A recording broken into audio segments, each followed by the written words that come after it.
올해로 벌써 결혼 25년 차, 세 남매를 둔 40대 여성 장 씨는 곧 다가오는 설 명절에 시가를 가야 하나 말아야 하나 고민이라고 합니다. 혼전 임신으로 결혼한 이후 지금까지 시부모로부터 갖은 구박과 막말, 무시를 당해왔기 때문인데요. 첫 아이를 가졌을 당시 만삭인 장 씨에게 이 애가 우리 집 애가 맞냐며 배를 툭툭 치던 시아버지며 하필 김장날 친정아버지가 돌아가셨다고 막말한 시어머니까지 지금까지 겪은 서름은 이루 말할 수가 없습니다. 그럼에도 불구하고 지금까지 시아버지 제사며 시어머니 병수발 등 며느리로서 역할을 다했다는 장 씨. 올해 명절만큼은 장 씨 스스로를 위해서 최선의 선택을 해보고 싶다고 하는데요. 어떻게 하면 좋을까요? 자, 오늘 제보는 말이죠. 정말 역대급입니다. 뒷목을 좀 잡으셔야 될 것 같아요. 예, 그동안 여러 시부모들 사례를 다뤄봤지만 제가 이 사연자분의 이 메일을 딱 받고서 아니 이런 집 구성하 죄송합니다. 이런 집이랑 뭐하러 그냥 사냐고 제가 답장을 바로 보낼 정도였거든요. 자, 이 기자. 네, 여성 장모 씨의 사연인데요. 올해로 결혼 25년 차인데 나이는 40대 중반입니다. 결혼이 다소 일렀기 때문이었습니다. 그 19살 무렵에 동갑내기 남자친구를 만납니다. 그런데 아이가 생기면서 그때 결혼을 하게 됐습니다. 지금은 3남매를 키우고 있고요. 이 중에 그때 생긴 큰아들이 성인이 되면서 이제는 좀 내려놔도 되지 않을까 싶은 생각이 들어서 제보를 주셨다고 했습니다. 그 당시에 혼전 임신을 했다는 이유로 친정에서 거의 쫓겨나다시피 했다고 합니다.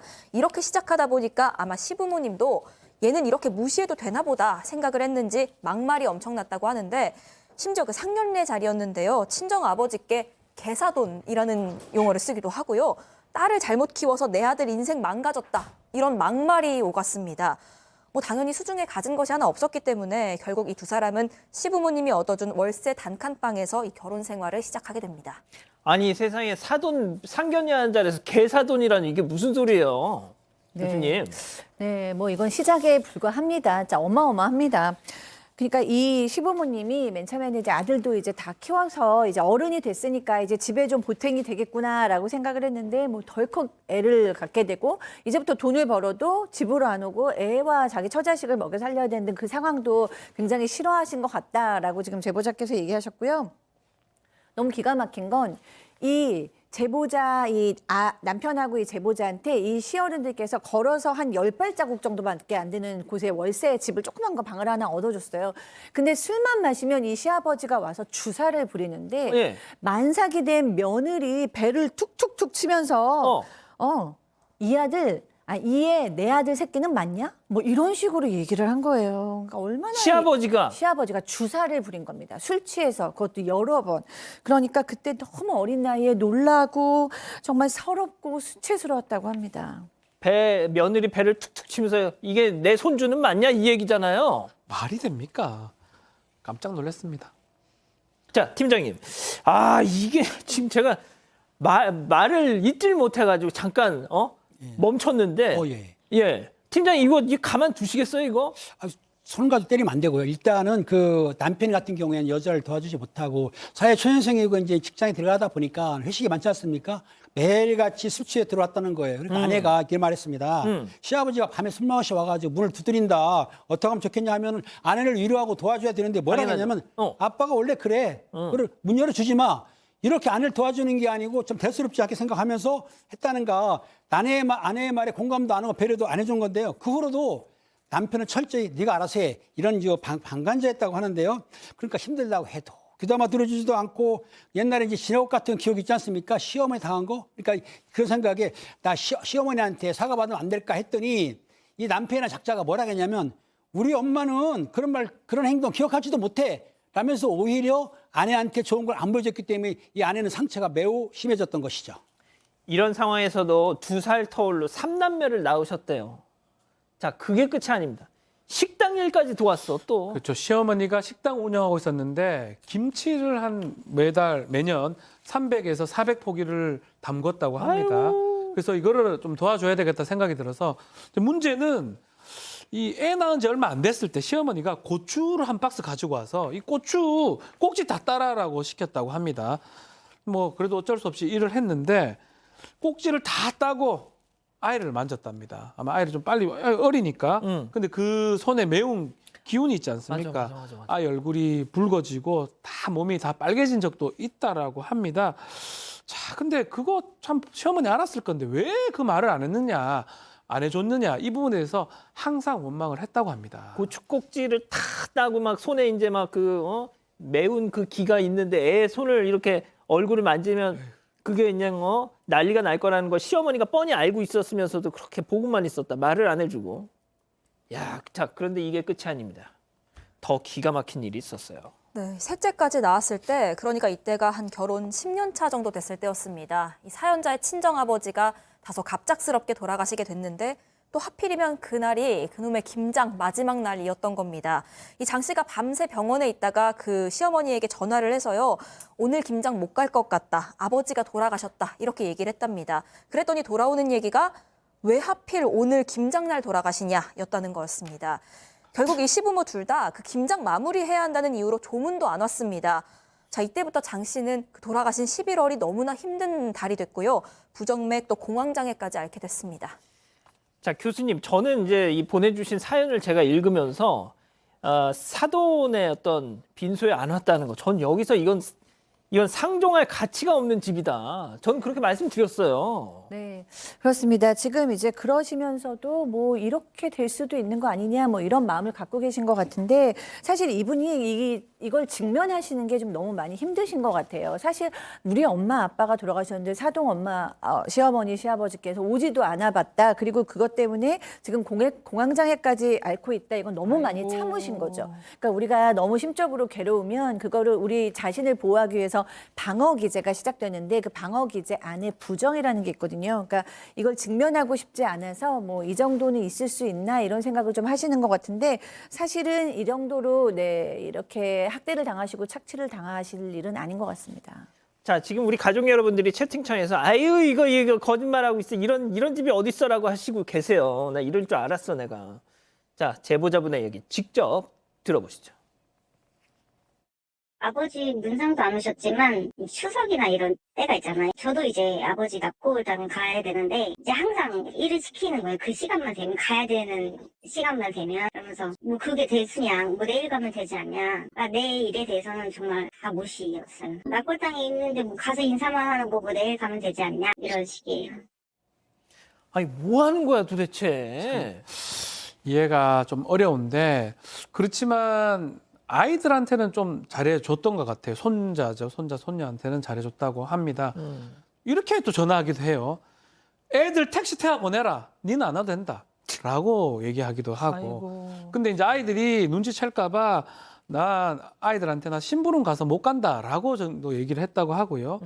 25년간 이렇게 살아왔고 아무리 감춘다 한들 그 손자, 손녀가 모르겠습니까? 그래서 명절날 엄마가 부엌에서 일을 하고 있으면 딴 데 그 뭐 조카들은 오지 않는데 이 삼남매는 번갈아 가면서 와서 엄마 힘든 거 없어? 커피 좀 타줄까? 이렇게 말 한마디씩 하고 가서 그래도 아이들한테 좀 위로를 받았다고 합니다. 자, 시간은 말할 것도 없고 남편은 뭐 역시 말할 것도 없고 애들만 남았어, 팀장님. 그렇습니다. 아이들 공부는 잘 우리 박 변호사님처럼 잘하지 못했어도 선하고 착하게 자랐기 때문에 어머니는 고마웠었는데요. 그 아이들이 혹시라도 남편이라든지 시부모 닮아가지고 아니 그래도 잘했다고 하셔야지. 방송인데. 잘 못했다는 게 하죠. 아무튼 간에 그 보고 배울까 걱정했는데 그렇지 않아도 엄마 편이 됐기 때문에 참 좋았고요. 그리고 장 씨는 이렇게 힘든 상황에서도 시부모를 잘 모셨는데 그 시아버지 제사라든지 시어머니 생이라든지 아니면 가족 행사라든지 아니면 명절 그리고 시어머니가 병원에서 아플 때도 잘 모시고 다니면서 자기 행동으로서 즉 며느리로서의 할 만한 그 성의는 다 보였기 때문에 본인은 참 고생을 많이 했다고 합니다. 자, 이렇게 25년간 묵묵히 최선을 다해서 살아왔는데요. 최근 이 시어머니 전화 통화를 했답니다. 자, 그 이후로 이 사연자의 마음에 큰 변화가 막 일어났다고 해요. 자, 그게 무슨 일인지 별별 상담소, 별별 극장으로 만나보겠습니다. 어른들 말이라면 무조건 네네만 해온 이 며느리 역할의 이자연 기자, 감히 내 아들 인생을 망쳐 도끼 품은 시어머니 역할의 박상희 교수, 레디 액션! 어머니, 저 지은애미예요. 몸은 좀 괜찮으세요? 나 아파 죽겠는데 왜 전화질이니? 네? 아, 몸이 많이 안 좋으세요? 아프니까 병원에 왔지. 멀쩡한테 병원 왔을까 봐. 그리고 지훈 애비 바쁜데 나 병원 데려가라고 시켰다며? 아니, 그게 아니라 그 어머니 몸도 힘드신데 별로 좋아하지도 않는 저랑 가면 더 힘드실까 봐 그랬어요. 제가 생각이 짧았어요, 어머니. 네가 뭐 생각만 짰니? 생각이 있는 애면 애초에 우리 아들 발목도 안 잡았겠지. 남 부끄러운 줄도 모르고 배불러 들어와서 우리 왜 등골이 휘어져라 일만 시키고. 내가 지금도 그때 생각하면 분하다 분해. 아, 이런 전화를 그냥 세상에 끊어버렸어, 박 변호사님. 예, 참 우리 어머니가 아닌가 천만다행인데요. 자, 최근 이렇게 시어머니하고 이렇게 통화를 한 다음에 약간 상당히 좀 생각을 좀 달리 한 것 같아요. 계속 시어머니하고 명절 때 봐야 되는데 볼 마음이 없어졌다고 합니다. 또 보게 되면 가슴이 벌렁벌렁거리고 뭔가 심리적으로 완전 위축이 되기 때문에 이번에 처음 이 전화 이후에 보지 말까? 이런 생각을 했다고 합니다. 명절에. 시가에 가지 말까? 설날에. 명절에. 자, 이게 이런 생각은 이번이 처음이라고 합니다. 자, 그럼 여기서 오늘의 궁금증 짚어보죠. 자, 한 맺힌 25년, 이 고통을 더 참아야 되느냐. 자, 방금 아까 박 변호사님이 말씀하셨잖아요. 이번 설 명절에 아까 그 전화 통화 이후로 처음으로 시가에 가지 말아야 될까 이걸 지금 고민하고 있어요. 이걸 왜 고민하세요? 예? 자, 팀장님. 고민하신데 어떻게 하실 거야? 고민을 하지 마시고 지금 그 이분이 부정맥도 있고 고황장애가 있다니까 나는 그 시집에서 피해를 당했기 때문에 병원에 입원할게요. 병원에 입원하시고 안 가시면 됩니다. 가장 간단하네요. 예. 자, 일단 박 변호사님. 예, 저도 뭐 아니, 이거는 이혼해야 되는 거 아닙니까? 이혼 사유에 해당합니다. 어. 제가 봤을 때는 배우자의 직계 존속의 심히 부당한 학대 그에 해당할 수 있고요. 이혼 사유가 될 수 있다고 저는 생각이 들고 가지 마십시오. 가지 말라고 남편한테 얘기를 하면 됩니다. 그리고 병원 입원할 필요 없이 안 가면 됩니다. 안 가는 게 맞고요. 만약에 뭐라면 전화 안 받으면 되죠. 좀 강하게 25년이면 이제 상당히 좀 오래 사셨고 저는 좀 강하게 나가셔도 될 것 같다는 생각이 듭니다. 자, 교수님, 우리 박 변호사님 좀 강하게 그냥 팍 해야 된다 이러시는데 어떻게 생각하세요? 저는 뭐 일단은 제보자께서 가족을 위해서 인내하시고 가족을 배려하고 뭐 어른들한테 인내하시고 뭐 이런 거는 굉장히 훌륭한 성품이라고 생각을 합니다. 근데 그 정도가 있는 것 같아요. 이렇게 가족들이 나를 착취하고 학대하는데 나조차 나를 그런 걸 당연하게 생각하고 나조차 나를 그냥 두는 건 나도 나를 학대하는 거나 마찬가지거든요. 근데 사실 나를 돌보지 않고 조금도 존중하지 않는 것은 저는 자기 방임에 가깝다라는 생각이 들고요.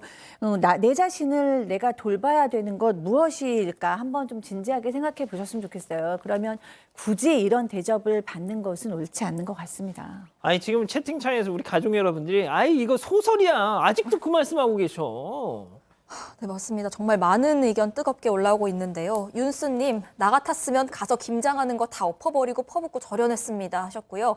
최민아님, 그 시부모님 너무 천박하신 것 같아요. 사연자님, 이제는 좀 자신을 위해서 사세요 하셨습니다. 플라워님, 더 참지 마시고 가시지도 마시고 몸 먼저 챙기세요 하셨고요. 루시님, 정말 무식함의 끝을 보여주는 집이네요 하셨습니다. 자, 제가 이제 어지간하면 이런 말씀 안 드리는데, 자, 우리 김은배 팀장님이 마지막으로 정말 무서운 목소리로 따끔하게 한 말씀만 해주고 끝내시죠. 여보세요. 그렇게 하면 안 됩니다. 절대로 며느리를 학대하는 거니까 지금으로 그 학대하는 걸 끝내세요. 고민중개사가 왔습니다. 와우! 가족 여러분의 고민 제가 공짜로 중개해 드립니다. 집단 지성의 힘을 모아 고민중개사 양원호.